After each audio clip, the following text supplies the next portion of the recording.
നമ്മളെന്ന് പറഞ്ഞിട്ടുണ്ടെങ്കിൽ നമ്മുടെ നാട്ടിൽ കാർഷിക മേഖലയ്ക്ക് ഇത്രയൊന്നും ഒരു സംഭാവനകൾ നൽകാൻ കഴിയുന്ന ഒരു സാഹചര്യം അവിടെ ഇല്ല. അവിടെ കൃഷിഭവനുകളാണെങ്കിലും നോക്കുകുത്തികളാണ്. സർക്കാർ ഏജൻസികൾ ഒരുപാടുണ്ടെങ്കിൽ പോലും നമ്മൾ ഉൽപ്പാദിപ്പിക്കുന്ന ഉൽപ്പന്നം പോലും ഏറ്റെടുക്കാൻ ആളില്ല. ഇപ്പോൾ കുട്ടനാട്ടിലേക്ക് നമ്മൾ കാണുന്ന നെല്ല് വിതച്ച് നെല്ല് കൊയ്തിട്ട് റോഡ് സൈഡിലിട്ടിരിക്കുക, സംഭരിക്കാൻ ആളില്ല. എന്നാലോ അരിയുടെ വില കിലോയ്ക്ക് ഏതാണ്ട് 20 രൂപയിലധികം ഈ ഒരൊറ്റ ആഴ്ച കൊണ്ട് വർദ്ധിച്ചു.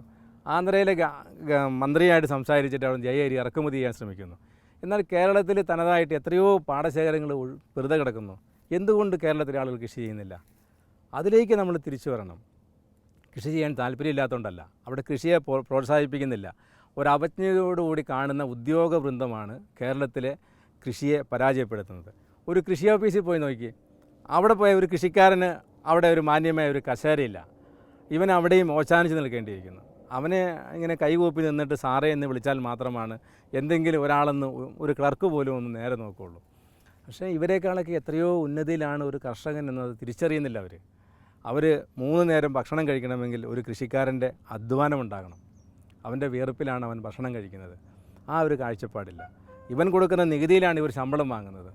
ഇതൊന്നുമില്ലാതെ തന്നെ നമ്മൾ ആരോടും ഒരു പരിഭവവും പരാതിയും പറയാതെ, ഒരു അംഗീകാരവുമില്ലാതെ ഈ സമൂഹത്തിൽ നമ്മളൊക്കെ കൃഷി ചെയ്യുന്നു, ഞങ്ങളൊക്കെ ജീവിക്കുന്നു, ഞങ്ങളെല്ലാം കുട്ടികളെ പഠിപ്പിക്കുന്നു. ഞങ്ങളെല്ലാം കുട്ടികളെ പഠിപ്പിക്കുന്നതോടൊപ്പം ഞങ്ങൾ കൃഷിയും പഠിപ്പിക്കുന്നു. ഞങ്ങളുടെ കുട്ടികളെല്ലാം ഒരുപാട് കുട്ടികൾ, ഞങ്ങളുടെ മക്കളെല്ലാം കൃഷിയിലേക്ക് തന്നെയാണ് വരുന്നത്. ഞങ്ങളെ കൃഷിയിൽ ഞങ്ങളൊരു മോശമായിട്ട് ഞങ്ങളൊന്നും കാണുന്നില്ല.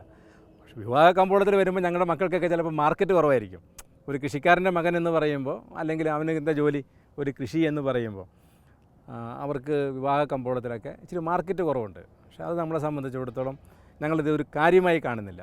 ഇത് ഞങ്ങൾക്കുള്ളിലൊരു നീറ്റലാണ്, ഒരു വേദനയാണ്. കാരണം ഈ രാജ്യത്തിന് വേണ്ടി ഇത്രമാത്രം കഷ്ടപ്പെട്ടിട്ടും നമ്മളെ ഇങ്ങനെ ഒരു മാറ്റി നിർത്തുന്നൊരവസ്ഥ, ഈ സാഹചര്യം മാറണം. നമ്മുടെ സമൂഹത്തിൻ്റെ കാഴ്ചപ്പാട് മാറണം. ഇംഗ്ലണ്ടിലും അമേരിക്കയിലും